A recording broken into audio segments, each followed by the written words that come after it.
সারা বাংলাদেশে এই শিক্ষক কর্মচারীগণ যখন অবসরে যায় তাদের অবসর কল্যাণের টাকাটা পেতে, অবসর বোর্ডের টাকাটা পেতে 5 বছর 6 বছর 10 বছর লেগে যায়। এটা নিয়ে বহু মিডিয়াতে বহু নিউজ হয়েছে।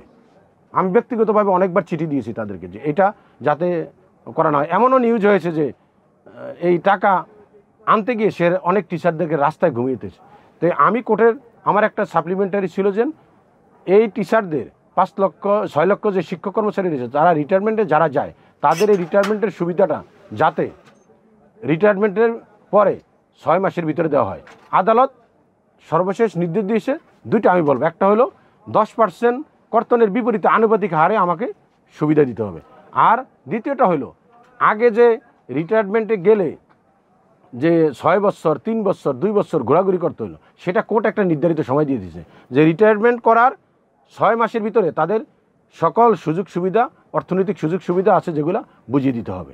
তাই এই রায়টাই আমাদের এখন 31 আগস্ট এটা হলো সুপ্রিম কোর্টের ওয়েবসাইটে 12 পাতার জাজমেন্ট প্রকাশিত হয়েছে। তা আমি মনে করি এই জাজমেন্টটি যথারীতি প্রশাসনের কাছে গিয়েছে, শিক্ষা মন্ত্রণালয়, জনপ্রশাসন মন্ত্রণালয় সহ অন্যান্য যে দপ্তর আছে তাদের কাছে পৌঁছেছে। আমি মনে করি এই 6 লক্ষাধিক শিক্ষক কর্মচারীদের দুর্ভোগ লাগবে, দীর্ঘদিনে যে সমস্যা ছিল এটা সমাধান হবে এবং কর্তৃপক্ষ এই রায়ের প্রতি সম্মান প্রদর্শন করে এই রায়টা কার্যকর করার দ্রুত উদ্যোগ গ্রহণ করবে। কারণ শিক্ষা ব্যবস্থাকে শক্তিশালী করতে হলে যেমন শিক্ষকদেরকে ভালো শিক্ষকের দরকার আছে এবং এই শিক্ষকদেরকেও ভালোভাবে মনিটরিং করার দরকার আছে। কারণ যদি একজন ভালো শিক্ষক না থাকে তার অর্থনৈতিকভাবে যদি তাকে কোর্টে এবং রাস্তায় ঘোরাঘুরি করতে হয়, অফিস আদালতে ঘোরাঘুরি করতে হয়, তারা অন্যান্য শিক্ষকরা অনুৎসাহিত হবে, এই পেশায় কেউ আসতে চাইবেন। তা আমি মনে করব এই শিক্ষার পরিবেশকে, বাংলাদেশের এই শিক্ষিত সমাজকে আরও শিক্ষার সমাজকে সুন্দরভাবে গড়ে তোলার জন্য এই কর্তৃপক্ষ দ্রুত এই রায় বাস্তবায়নের উদ্যোগ গ্রহণ করবে।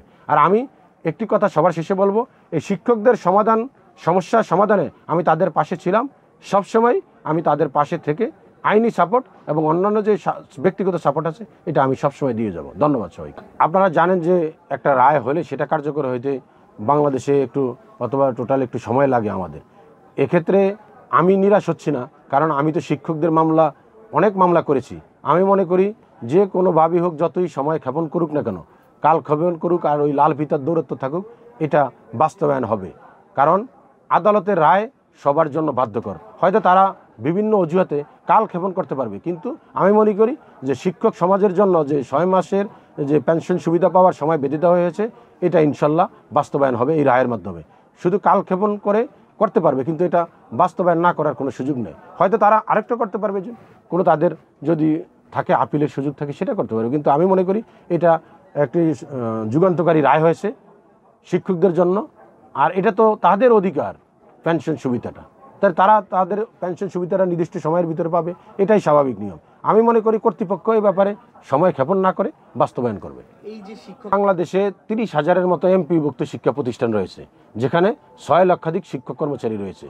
এই 6 লক্ষাধিক শিক্ষক কর্মচারী যখন 2017 সাল পর্যন্ত পেনশনে যেত, তাদের বেতন থেকে 6% কর্তন করে রেখে দেওয়া হতো, তার বিপরীতে তাদেরকে সুবিধা দেওয়া হতো।